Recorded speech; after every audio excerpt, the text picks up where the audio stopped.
Diddy is reportedly dealing with serious mental stress after a violent attack in prison.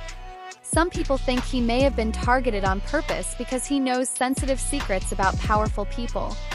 There are claims that big names in Hollywood and the music industry might be trying to silence him, worried that he could expose damaging secrets. According to a report from the Daily Mail, that's why Diddy had a breakdown. A person close to him apparently said, quote, "Spending the holidays behind bars was a nightmare for him." If we're to believe all this, Diddy had a meltdown in his cell and begged the guards to take him to the hospital for observation, but they refused. This same friend or person told the Daily Mail, quote, "He eventually managed to calm himself down with the meditation technique he's been using while he's been behind bars. It took him a few hours of deep breathing and focusing to get out of the bad space he was in, but he finally managed it." This isn't the first time Diddy's mental health has come into question while he's been at MDC. When he first arrived, he was on suicide watch, which the U.S. Department of Justice National Institute of Corrections describes as supervisory precautions taken for suicidal inmates that require frequent observation. Diddy's suicide watch was only temporary, though. He was housed in a special protective unit of the jail after that for the first few weeks of his stay. But Diddy right now is in Gen Pop, meaning general population, the place where majority of the inmates stay. And that's where he apparently had this meltdown over the holidays, at least according to one source. Jennifer Lopez is now involved in the case. There are claims that she and Jay-Z may have helped cover up crimes that Diddy committed. A new lawsuit says that Lopez knew about Diddy's bad behavior when they were dating in the late 1990s and that he even showed her disturbing videos. If the case goes to trial, Lopez might have to testify and reveal shocking information that could shake the entertainment world. But going back to Cardell Smith's filing, his notice says that Jennifer Lynn Lopez, aka J-Lo, aka Jenny from the Block, quote, will be called as a material witness and expert to Sean Combs' viewing, possession, and distribution of his sexual assault upon the plaintiff in 1997 and the orders of defendant Sean Combs forcing Jennifer Lopez to remain silent about the videotaped sexual assault of plaintiff by defendant. Plaintiff states that the material witness Jennifer Lynn Lopez, also known as J-Lo and Jenny from the Block, was engaged in a relationship with the defendant Sean Combs during 1999 and 2001, and that the sexual assault of the plaintiff was recorded, distributed, and held by the defendant at his New York residence and recording studio. And during the relationship with Jennifer Lopez, she was made privy to this video that was taken by Sean Combs and his employee Kirk Burrows. She, J-Lo, has known this video existed and was in existence and took no action to make it known to anyone in law enforcement, and that she was even questioned by New York Police Detective Derek Palmer about this matter, and that the report will show that her answers to this tape was and still remains a resounding yes to its existence. And again, Cardell Smith writes that he wants to call Officer Derek Palmer as a witness because he says Palmer is the one who questioned Lopez and believes that he will have testimony that could help his case. Now, as I mentioned, Diddy's legal team has called for this entire case to be thrown out. Cardell Smith has filed a massive response to that request that totaled more than 200 pages. Probably half of it was just straight up copies of case law that seems to support his arguments, word for word. It's something out of like a legal textbook. There's so much to slog through, but I kind of want to give you some of the highlights. So first, in addition to the claims of rape and a cover-up, Cardell Smith also claims and alleges that Combs was violent towards his loved ones. At times, Cardell Smith addresses alleged threats against his family. Other times, he says Combs actually caused serious injuries to his brother. His response reads, defendant used threats of murder to force the plaintiff to not bring the case to any court of law enforcement until the homes of the defendant were raided by Homeland Security, that the plaintiff knew it was a safe time to bring the case, and that is why we are here at this juncture. And Cardell Smith argued that fear for his own safety and the safety of his family is one of the main reasons that he waited so long to report the alleged rape, and says that that reason alone should override any issue with the statute of limitations, that these claims might otherwise be time barred. And he also argues that while he's been in prison, fellow inmates and prison guards have threatened him on behalf of Sean Combs. The fact that big stars like Jennifer Lopez, Jay-Z, and Beyonce are involved is making powerful people even more nervous about what might come out. Some people believe these same stars may have been connected to the effort to silence Jeffrey Epstein before he died. Now, Diddy's mental breakdown and reported suicidal thoughts are raising more concerns that he is being held in prison to keep him quiet as more famous names get linked to the case. That makes sense. But you knowing Diddy personally, do you think it's possible he might take his life? it takes a certain individual to prepare itself to do a lot of years in jail. From the lifestyle that he had, I'm not saying that he can't. I just don't see him able to do time behind bars.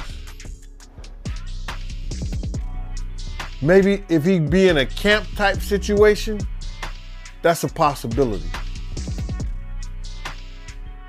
But based on the lifestyle and what he's done and what he's accomplished, if he had to go behind those bars for a lot of years, I think that he may commit suicide. He'd do an Epstein. Why do you think he didn't pull a Russell Simmons and leave the country? They was watching him, bro. They was watching him. And then I think that he had to turn over his passport. Even if you own your own private jet, they have a system up there whereas that they supposed to check your passport and anything that you need to fly as if you were flying commercial. Diddy knows his life is in danger while he is in prison. His lawyers offered a $50 million bail and said he would give up his passport to get out, but the judge said no. The judge pointed to Diddy's past of scaring victims and said he could be dangerous to witnesses. The proposed bail package. A $50 million bond, co-signed by him, his mom, and his sister, the mother of his oldest daughter, and his 3 adult sons. It's going to be secured by the equity in his property in Miami, Florida. Home detention, his passport will be surrendered.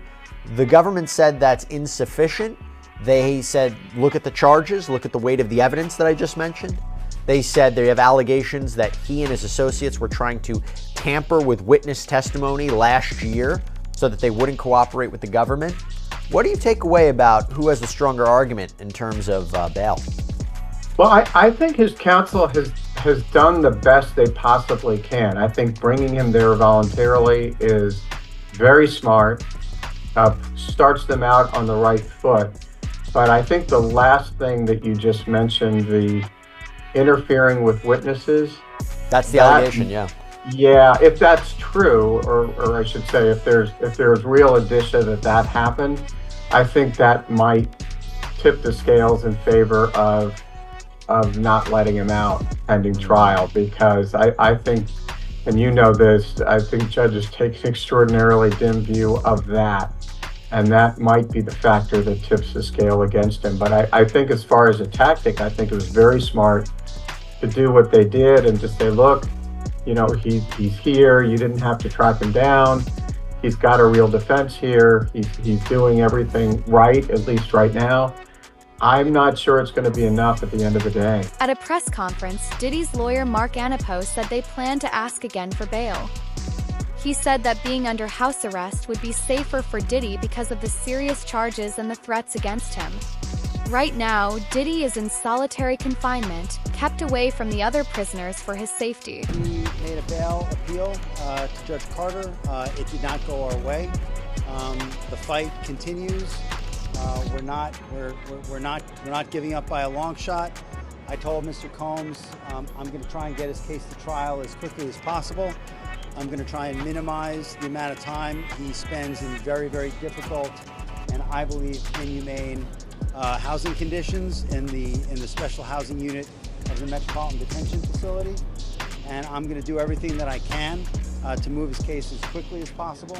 I understand that the government has a great amount of electronic devices that they have to download and provide to me. But everything's on the government's timetable, nothing's on the defendant's timetable, and they're going to have to accommodate me and him and give us a quick trial, and I'm going to be pushing for that. He's ready, he's focused.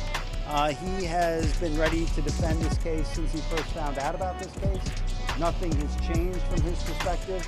I obviously would much prefer to fight this case with him out of jail, and we are going to try to bring that about through additional legal process. But wherever he is, His resolve is the same. He believes he's innocent. I believe he's innocent. And we're going to fight this case with all of our might until we don't have to fight any longer. People close to Diddy think he might still get bail because he has strong connections. One example is his close friendship with New York City Mayor Eric Adams, who gave Diddy the key to the city just 1 month before his arrest. This has led to questions about whether the mayor knew what was coming or if the award was meant to boost Diddy's image before the legal trouble began. The prosecutor presented that the judge was going to allow him to be bonded out on the first get-go. Now, if he comes up with some more hearings, he might be released. But based on the evidence, they've been following him, bro. They've been tapping his phone, been having people watch him. You understand? He been coming back and forth from New York, and he don't usually be coming back to New York. And somebody was telling me that, yo, listen here, yo, he trying to get witnesses. Remember when they released that first thing of Cassie, and I said that Diddy was trying to contact people for character witnesses, people for who he had problems with before, whatever like that, and trying to talk to them in the whole 9 yards. That's when they dropped that thing with Cassie. The Homeland Security had some agency or whatever like that that deals with that, dropped that thing on Cassie to show everybody, oh, y'all want to help him? Y'all, this is what y'all want to help? This is who y'all want to, you know, say that he ain't never did nothing. This is what you want to put your brand on? And everybody started backing up from it. Everybody was talking about, yo, man, Cassie was a gold digger. Cassie was this, that, and the third. She loved it in the whole 9 yards. And then when they seen that, all his friends just, or so-called friends, went away. So him not having a bond is not surprising. Yeah, and he offered them $50 million, and they still denied his brother. He should have waited to see what they was gonna offer. Because if he got $50 million to get him and offer that, then they think like, yo, that's too little of a... There are growing rumors that Diddy's legal problems are part of a bigger plan. According to people like Gone Deal, Diddy might not be the main target. Instead, authorities could be using him to get to even more powerful people. Other people with similar charges have gotten bail, but Diddy has been denied 3 times. This makes some believe it's all part of a plan to break him down and make him cooperate to help bring down bigger names. He might get bail. Now you're wondering why I'm saying that. See, they are trying to use some of the things that happen to criminals all the time, or inmates all the time. They always, brother, they always do those impromptu searches. And in one of the cases, in this particular case, they said that when they did the impromptu search, well, they took some of his legal information, and the judge ordered them to give that back. So I guess the lawyers are going to come up with a couple of new things saying that he can't properly, you know, have his case be properly, what do you call it when they client get they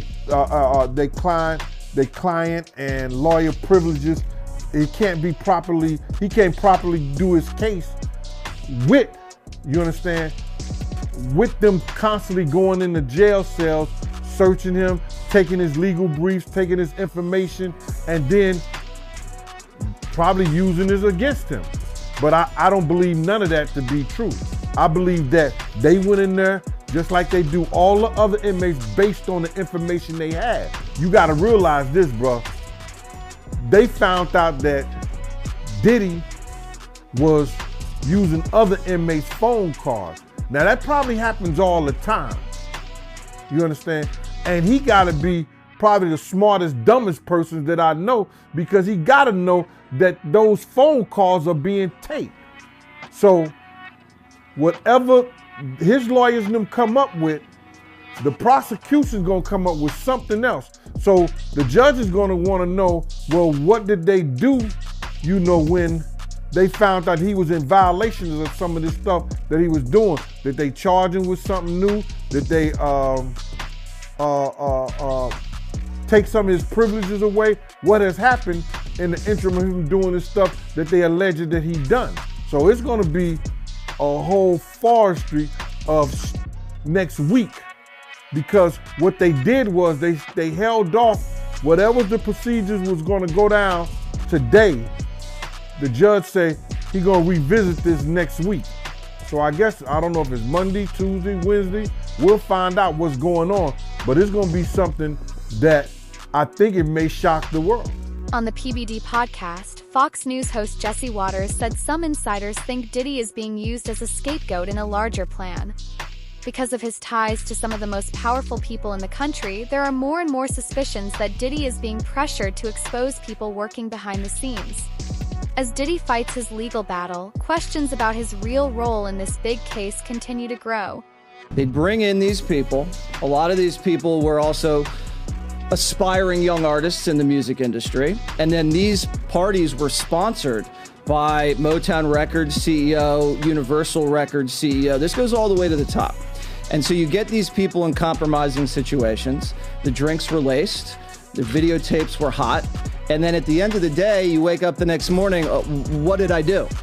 And then they have compromising material on you. And then they can guide your career. They could kill your career, but they got you. And it wasn't just people in the music business. As you said, there were athletes, there were celebrities, there were politicians, people from the royal family. And we were also told by the former bodyguard that Diddy was an FBI informant. Whoa. So he was a snitch and was feeding information to the feds.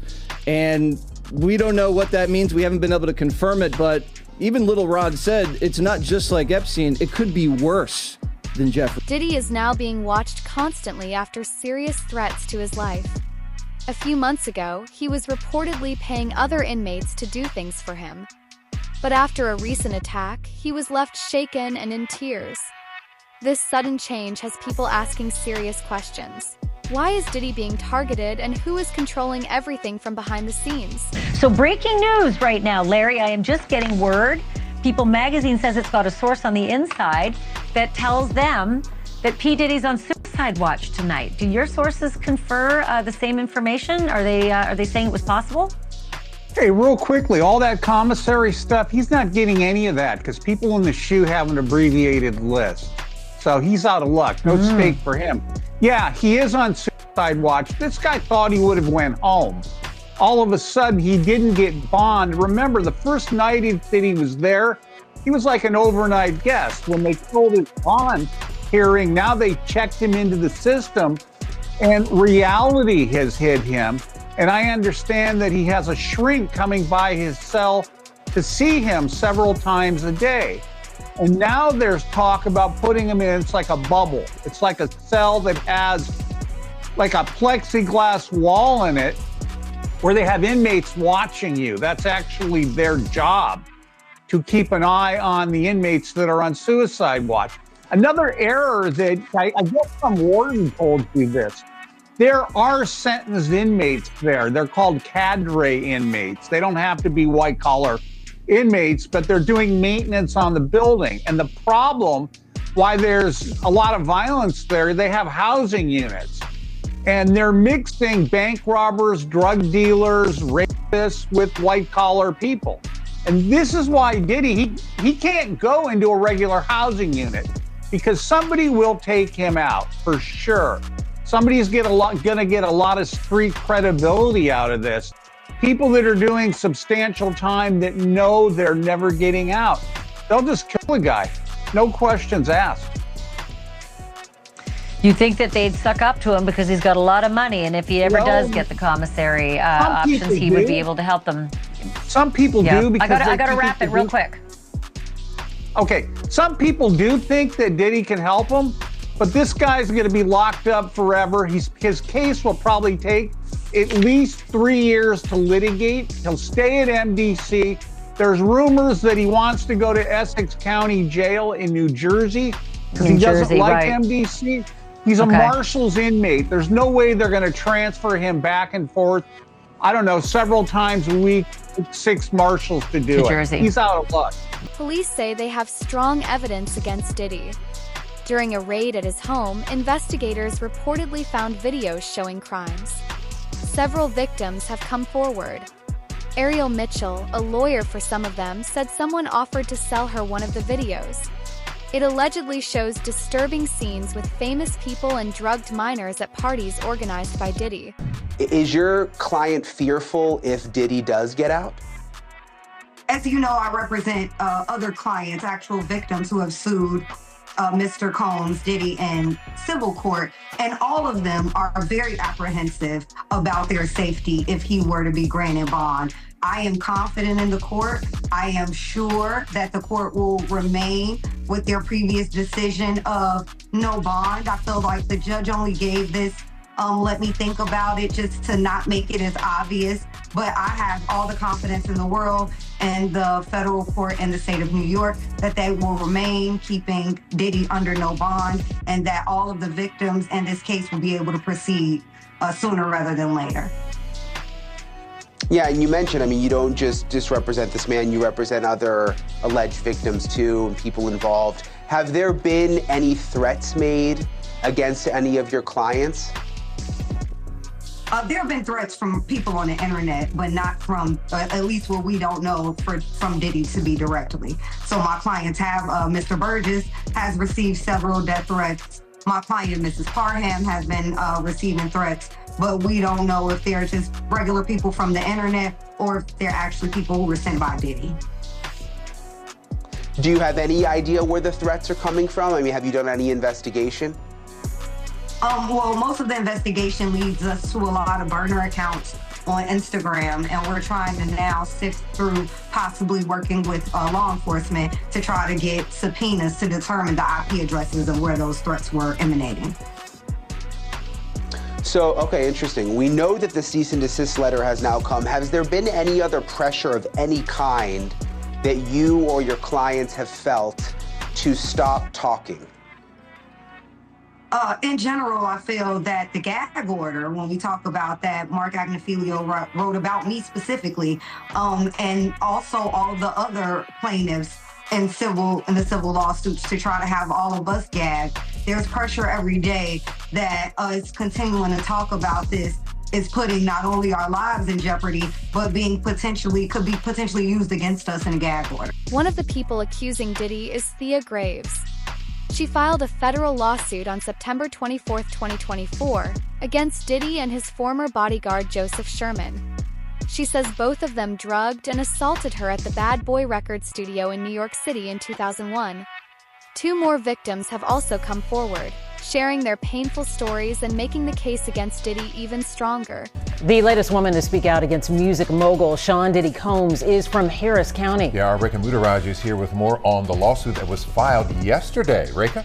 Len and Mia, these are the latest accusations against Sean Combs, and it comes about a week after Combs was indicted on federal charges alleging he used his business empire as a criminal enterprise. Now, yesterday, high-powered attorney Gloria Allred appeared with her client. This is Talia Graves, a Harris County resident who filed a lawsuit against Combs in New York. We are using her name because she has gone public with her claims. Now, in the lawsuit, Graves alleges back in 2001, when she was 25 years old, Combs and his head of security lured her into a meeting at a New York City recording studio where they gave her a drink that caused her to briefly lose consciousness.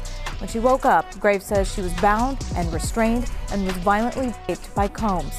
The lawsuit filed Tuesday also claims the alleged assault was recorded and that the video was shown to multiple other men. Graves says she also faced multiple threats that made her stay silent for decades. The violation I have experienced during the assault has had lasting effects on my body, causing ongoing health problems and complications. The combination of physical and emotional pain has created a cycle of suffering from which it is so hard to break free. I want to continue on this journey towards recovery and healing. I'm glad that he is locked up, but that's a temporary feeling of relief. 54-year-old Combs is in jail facing federal charges, including sex trafficking, racketeering conspiracy and transportation to engage in prostitution. He was denied bail twice after pleading not guilty. Also, Combs' head of security, Joseph Smith, known as Big Joe, told the Daily Mail that he doesn't know Graves, calling her allegations just a, quote, money. This case is quickly turning into one of the biggest scandals involving powerful people in Hollywood, politics, and the music world. Is Diddy just a pawn in a much bigger plan, or will he tell the whole truth? Share your thoughts and predictions in the comments below. And I want to start with Tania Wallace, who claims she's been at a freak-off and said she saw children, and it was hard for her to say it. It was very hard for her to say it, Ashley. So what she said was that she was flown out from LA to Miami by the Saudi prince. And they ended up eventually on Star Island at one of Diddy's parties. She says, you know, among many other things, I mean, she goes into detail. This, she says, happened in 2018. She says that she walked into the house and there was a cluster of adults around what she described as little people. And they were dressed up as Japanese Barbies. I forgot the name. It's Harak something. You can help me out here. It's a certain type of Barbie. Anyway. I know the name, but I've forgotten it. But go ahead. So she explained that that they were just clustered around these little people. And I kept pushing her. And she eventually said, look, they are little people who should not be at an adult party. And I pushed her, and it was apparent what she was saying is they were minors. Now, she didn't see anything specific that was going on with them other than that adults were kind of huddled around them. But she told just a wild story about what was going on at the house, even at 7 in the morning, that this thing apparently raged all night long. You know, it's amazing. TMZ always gets such great scoops, and this one might be one of your best as well. You got a hold of one of the freak-off tapes. Your producers have seen it. The description is, and I'll quote, "It's porn directed by Diddy himself." And a male sex worker really sort of walks through what happened in the experiences that he had. They didn't sound illegal, but they sure seem to comport with a lot of the other stories that have been told. Yeah. So the this was a threesome. What you would ask me about earlier about Tania Wallace, she said there were more than 100 people at that party, including at least 4 celebrities. But this, what you're talking about now, was a threesome, and that's something that the U.S. attorney even referenced.